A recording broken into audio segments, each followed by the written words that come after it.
Good morning, my loves. Welcome back to another video. Today I have a full day.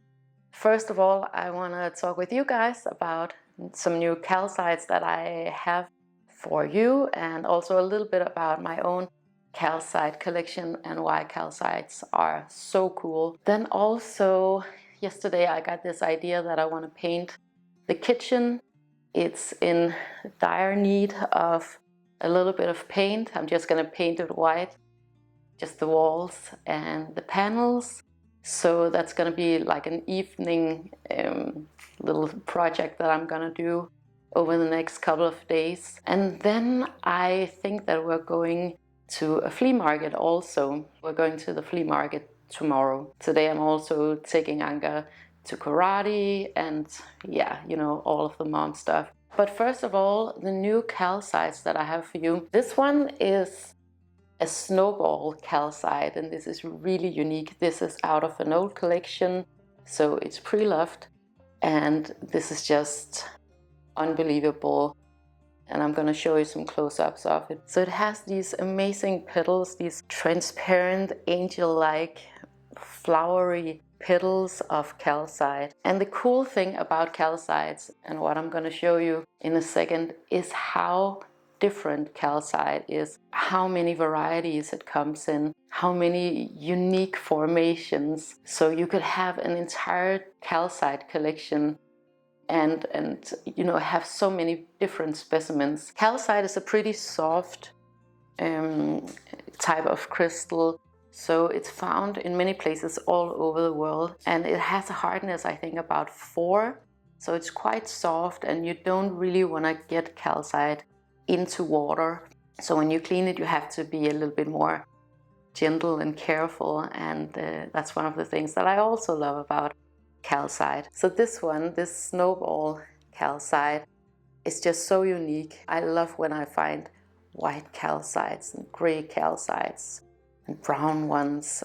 It just goes really well with my decor and my taste. Yeah, so a really, really unique and beautiful specimen right here. So I love when I can get crystals out of old collections. I don't think people do that as much anymore, but I would say probably like 30, 40 years ago, people were collecting so much more. So if you think about your grandparents' generation, they probably have collections of different things. So for example, crystals and minerals, but it could also be porcelain if you have a grandmother who's been collecting rare porcelain. I know my grandfather, he collected old tools and books. So there was much more of a culture in collecting these things. And whenever I can get my hands on crystals from an old collection, I'm definitely very, very interested, because it's just specimens that have been handpicked and selected for their rare beauty and their uniqueness. So what you get is basically something that you won't be able to get anywhere else. So this calcite, I actually don't know where it's from, and that is actually pretty typical of these old collections. Somehow along the way, the information has been lost, and there's a little bit of mystery to that. Sometimes I get crystals out of old collections where the mines have actually closed, so they're no longer available to the public. This one definitely reminds me a lot of a gray crystal that I sold, and that one was from America. Where was it from? I think Colorado. It could be out of the same area. I would say this piece is very much a sculpture. It is one of the bigger pieces, and I really love big crystals, mostly because I feel like they're much more present in my space, like physical space. I notice them a lot more. I think they're much more interesting specimens, and of course I love when they're raw and uncut, just like nature created them. Same goes for this next specimen. This calcite is from Andalusia, Spain, and this one was found by one of my wonderful rock hounds. And I think it's just such a beautiful little piece. It's white as snow, and there's something very ethereal and angelic about crystals like this. Very glittery, so if you're into glittery crystals, this could be the one for you. So I'll show you two of the calcites that are in my personal collection. So the first one is this dogtooth calcite, and this is where you can see that calcites are so different, and it really comes down to the conditions and how it has been growing for millions of years. This one in particular I love because I love dogtooth calcite, and it's a pretty rare type of calcite. And I love it even more because it's gray, and gray crystals are pretty rare and pretty unusual. And this is a very, very sculptural piece, and I absolutely love it, and I have it above my door in our entryway. This one is also from Andalusia, Spain, like the little white one I showed you. And this was also found by my amazing rock hound. This one looks a lot like a coral. This was found in a marble quarry where there was this cavity, and my friend, my rock hound, he found these amazing pieces. This one has a few chips, and that was actually my fault because I accidentally dropped it a while back. They are pretty porous. You have to take really good care of them, but I still love this one so much, and it's one of the most sculptural pieces that I have in my collection. As you can see, calcite comes in so many different varieties and different shapes. So the way that I work with calcite is for creativity. And now Andreas and I were both designers. We have a 7-year-old boy, so there's a lot of creativity going around in our home. Calcite is one of those crystals that will just amplify that. But you can kind of get a feel of the different flavors that these crystals have. So some might be more ethereal, some might be more angelic, some would be more aggressive and wild and raw. That's how the energy for me differs with calcite, and why it's so interesting to work with.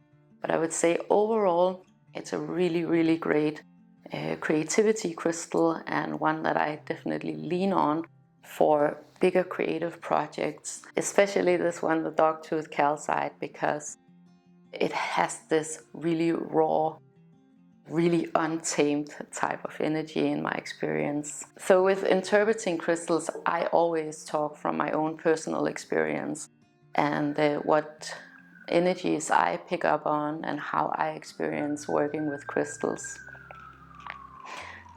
I don't know if you can hear that, but there's a fire truck outside. We'll just wait till that's past. We live on the 5th floor, but we have a big street down below our apartment, and there's always a lot going on. Usually I actually really love living here, and I love the noise of the city, but it also interferes a little bit with making videos, especially in the summer. When I'm filming, I can't have the doors open because there's always a lot going on outside. But I love it. I love living in the city. It's the best place here in Copenhagen. So those were the crystals, the Snowball crystal and this really beautiful, smaller Spanish calcite here. Yeah, really pretty. I also think it's a really great timing to get creativity crystals at this moment, especially if you live up here in the north. These times are a little bit more introverted, but it's also a really great time for drawing and painting and doing creative work or improving on your home. I don't know if you can hear it, but I have a small tingle in my throat that I'm a little bit curious about. So I really want to get going with renovating the kitchen. I'm just gonna do like a small refresh of the kitchen. I think this time of year is really great for doing that, just because there's not a lot going on outside and you really don't want to go outside. So doing these indoor projects are just completely ideal at this time of year. Yeah, so I'm just gonna run to the store and get some painter's supply and you guys are coming along. So let's just talk while I'm getting ready. By the way, I actually closed down the web shop. The reason why I did that is because I felt like there was just not enough traction compared to the amount of work that I had with the web shop. I don't know quite what to do yet. I still want to have a website, but for now everything is closed down. I feel like a lot of small businesses, they do that at the moment. My friends who have small and big businesses, they're closing down their web shops because it has become so much work, also with the economy and everything, and yeah, it's just a whole like back-end side to having a business. So if you see anything here or on Instagram that you're really in love with, please feel free to contact me directly. Having a web shop isn't necessarily the most fun part of having a business. Personally, I like the more one-on-one conversations that I have with you guys who come and shop with me personally, either in a private event or at different venues here in Copenhagen. Maybe that's just my personal preference, but I hear that a lot of businesses, like my friends' businesses, big and small, they're closing down their web shops too because it's just too much work. It's not that it's too much work, it's just not the funnest part about having a business, if that makes sense. And you would think otherwise. I definitely thought so, and I think most people would think that web shop is just really easy and effortless, but there's actually a lot of work that goes into it, and also with currency, and yeah, it's a lot. Yeah, so I want to get ready also to go to the store and get the supplies, but I want to share with you guys what I'm wearing today too, because I am wearing head to toe secondhand. First of all, I think I might put my hair up, a headband or something like that, because it's a little bit windy and otherwise my hair is just going to be all over the place. So this shirt is actually a secondhand H&M. I'm not a huge fan of H&M, but sometimes they make, you know, slightly good quality stuff. They wash well, they're kind of practical. It's not the best materials, but I mean, it is what it is, right? And I mean, black shirts I have a ton of, and I use a lot of black shirts. This one is actually pretty fine for me. I'm wearing skinny jeans, and these are Levi's secondhand skinny jeans, and I'm a little bit happy about skinny jeans returning. I loved skinny jeans the last time around, really flattering and practical. For most people, these were a pair of Levi's jeans. They're brand new, that I found in a thrift shop. See them better like this. Right? I gotta figure out how to film this in the best way. So what I'm wearing with these, okay, I'm down here. So what I'm gonna wear with these skinny jeans are either the, what would you call these? I think the last time I called them cowboy boots, but I think they're more maybe motor boots or biker boots. These are secondhand too. I just gave them a little bit of, what do you call that, shoe shine, black shoe shine. So they're a little bit darker now. They were like chocolate brown before. Or I'm gonna wear my secondhand rubber boots. What I did with these was that I just painted over the logo with some nail polish. Then I gave them a couple of coats of oil that was just like vegetable oil, and that's basically how you treat your rubber boots. I just prefer it more without the red line on the Hunter logo. Maybe that's just me being me. I'll try them on. The only thing about skinny jeans is that I feel like if they're wrinkling on the knee, I think it looks kind of stupid. So this would be one look. Should I point it down? No. I don't know if you guys know this, but I'm really short. So I have to be a little bit careful with wearing things that are cutting off my legs, just to not look even shorter. Right now I'm leaning towards the rubber boots. Over the shirt I'm gonna go with this blouse. This is from, I think, a Swedish brand called Flea. It's been around forever and they just make really nice quality clothes. This one I've been wearing over and over again because I kind of like to wear sweatshirts that are a little bit more formal. So this one has some cool details and some rough edges. It's kind of silky and satiny, but still pretty boxy, like a sweatshirt.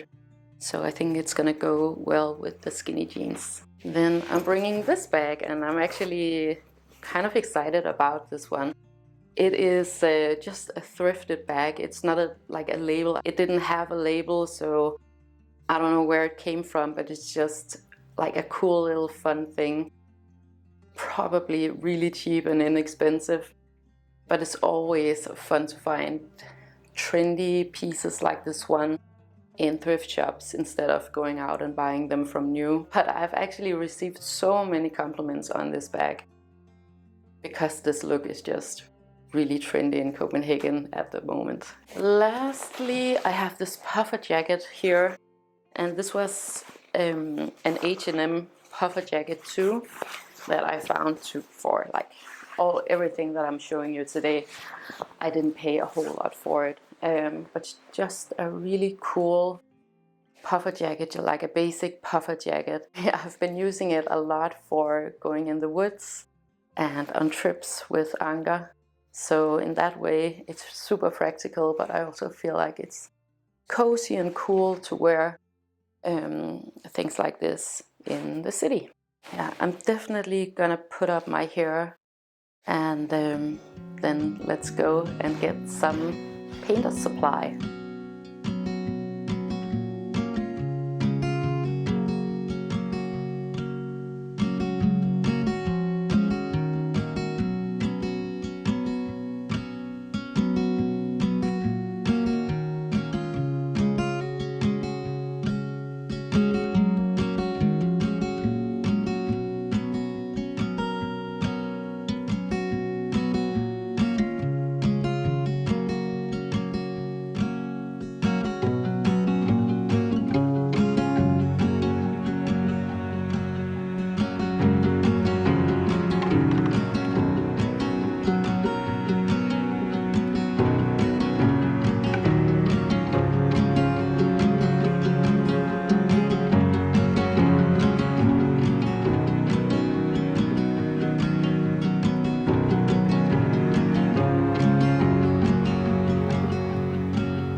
Okay, you guys, so the kitchen is done now and freshly painted. I feel like every time that I paint a new room, even though it's just white, it kind of feels like we're switching out the light bulbs because it just becomes so much brighter and nicer to be in. So very satisfying project for me, and I've been wanting to, like, we haven't had it painted since we moved in actually. It was in need of a fresh coat.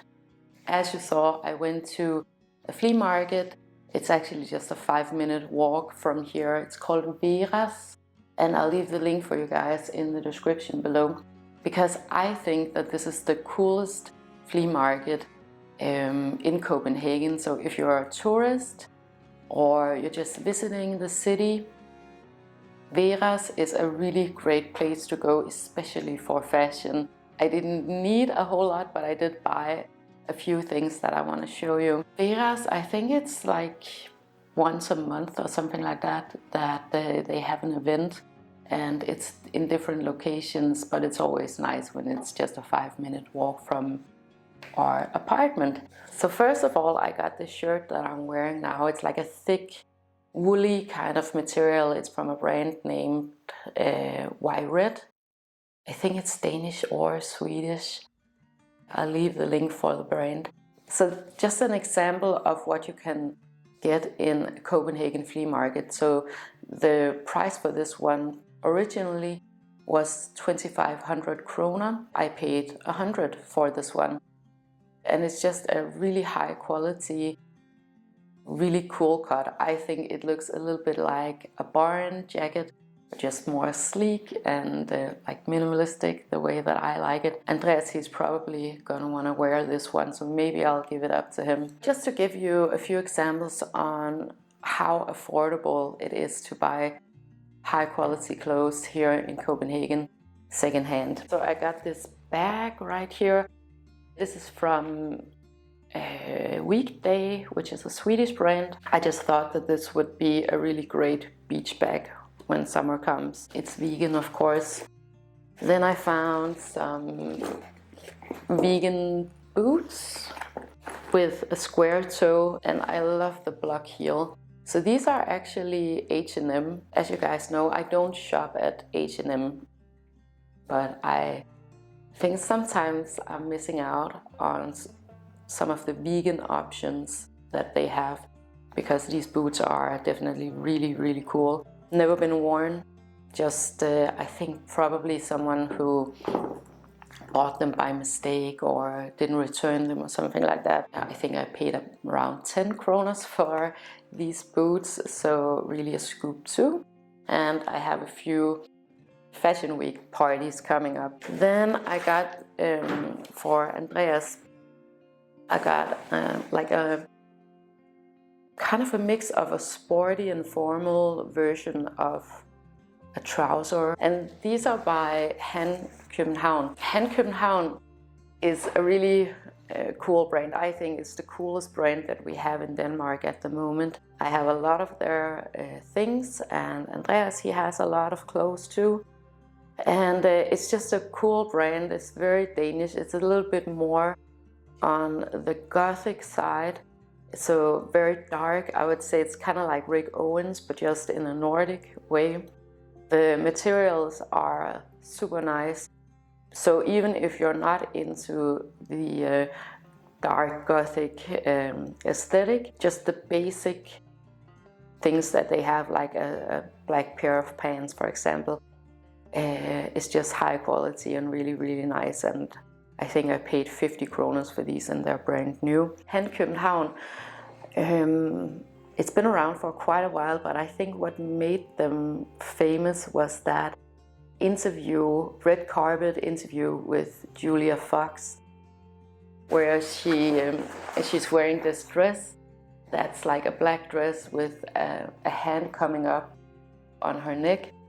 And that's the interview where the girl asks her, "Did you do your makeup yourself?" And she's like, yeah, I did. One of the best clips ever. I love Julia Fox. I think she's hilarious. Yeah, so that's what I got. I just wanted to share that with you guys before I end the video. I will leave everything linked in the description below. I want to say thank you so much for watching this video.